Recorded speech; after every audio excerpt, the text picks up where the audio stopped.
stretli, nie? No tak trochu. Sorry, že nečakám. No konečne ste tu, kde ste boli toľko? Taký meškal bus. Takže na ktorý deň to vlastne dáme? Piatok? Piatok nie, ja som nebude chcieť. Tak dajme na pondelok. Pondelok bude super, si myslím. Také prekvapenie na začiatok týždňa. No počkaj, to chceme okrem ten tablet? Veď Katka sa prihlási do triednej knihy z ociaka zavedenia. Nebojte sa, poriešime to. Môžeme stiahnuť celú sieť.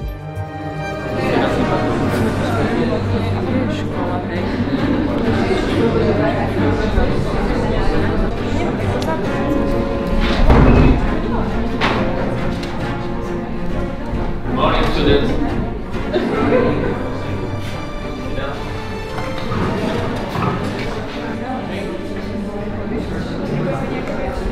Tak, naposledy sme sa rozprávali o Európe, konkrétne sme si hovorili o povrch Európy.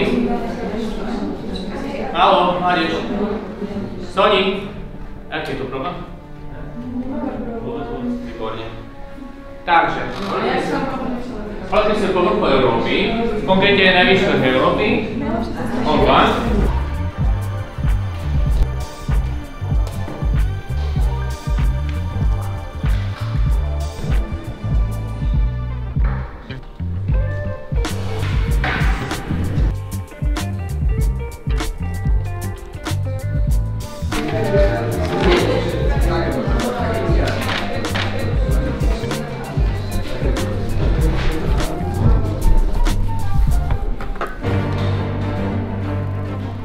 Pani učiteľka, mám na vás jednu otázku a či by ste mi s ňou nevedeli poradiť. S akou látkou by sme vedeli rozpustiť plast? Závisí od toho, aký typ plastu.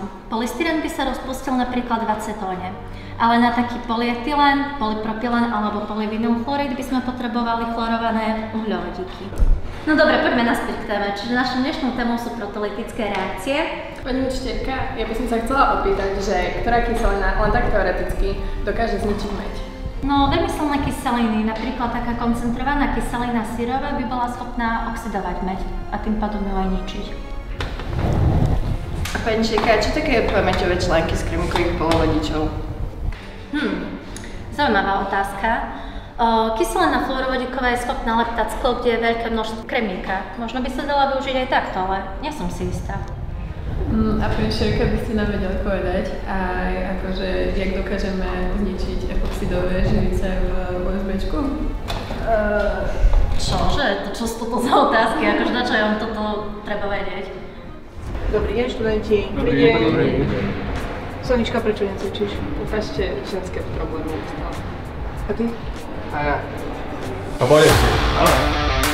Poď, daj mi na čo. Poď, poď.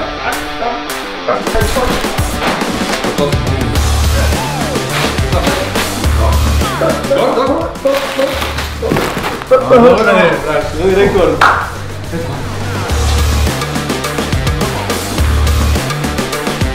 Čo robíš? Aby som spojku stlačil.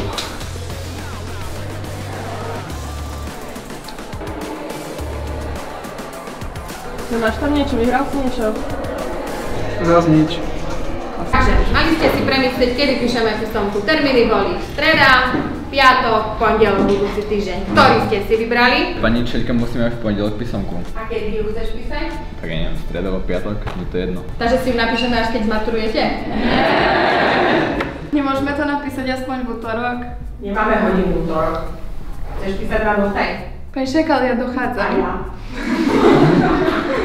Pani učiteľka, to je jeden deň vedelo, to je jedno, ktorý deň Dobre, to je napíšeme. jeden deň, to je streda, piatok a pondelok. To už sú 3 dní. To nevadí.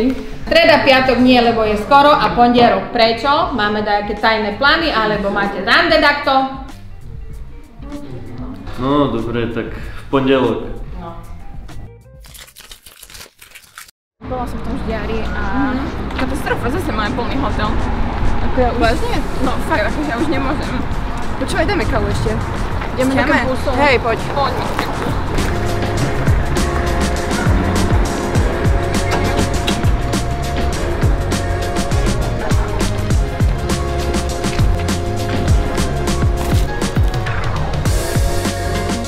No, a to je čo teraz? Kde sme všetci? Sa nám stratili po škole? alebo kde ide? Adam ide. Tu pozrite. Adam, pozdrav na Slovensko. No, takže Adam sa nám švachta horí a ostatní písomkový vírus napadol. Takže, aby sme vedeli, vy ste sa pripravili, nebudete tu druhýkrát. Otočíme, pracujeme, cumlíky na stôl, ešte predtým.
Môžu ísť.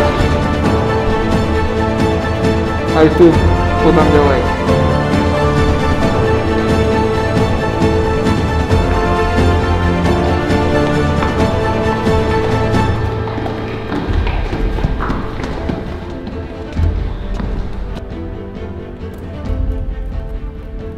Dobre, super. A kto z vás má USBčko?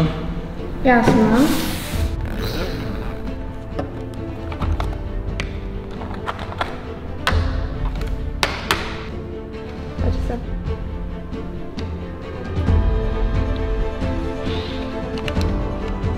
Tak, poďme na to.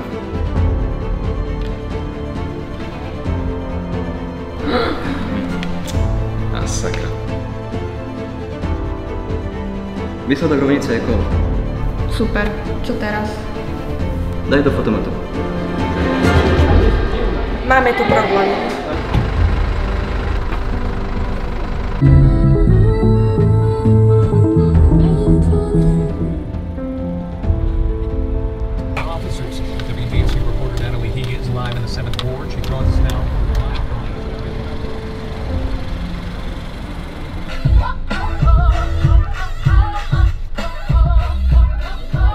Veď im skúste zavolať. Už sme skúšali, nikto nič. Ideme po nich. Však poďme rýchlo. Ale my tu musíme strážiť, čo ak príde Kmitro? Ale nepríde. Musíme ísť.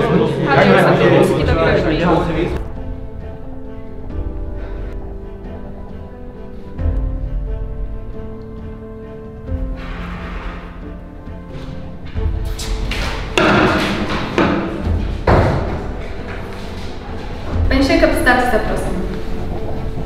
Alebo viete čo, môžete si sadnúť. Pečerka, ale nemáme nič za lepenie úst. Alebo budete ticho, ne? No, prečo už som.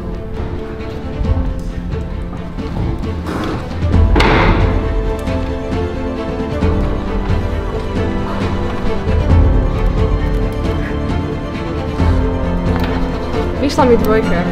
Mne tiež tak isto. Aj mne, dvojka je tu. Výsledok je 2. 22? Nie, nie 22, len jedna dvojka, ako je GK2. Poďme.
ma rozviažte.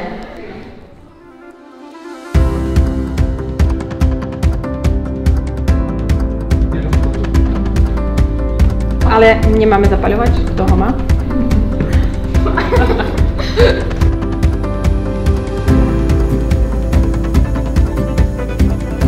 Máme to!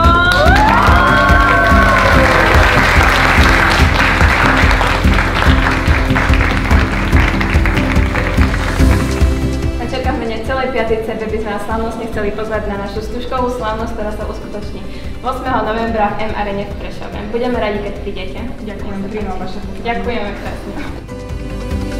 Daj!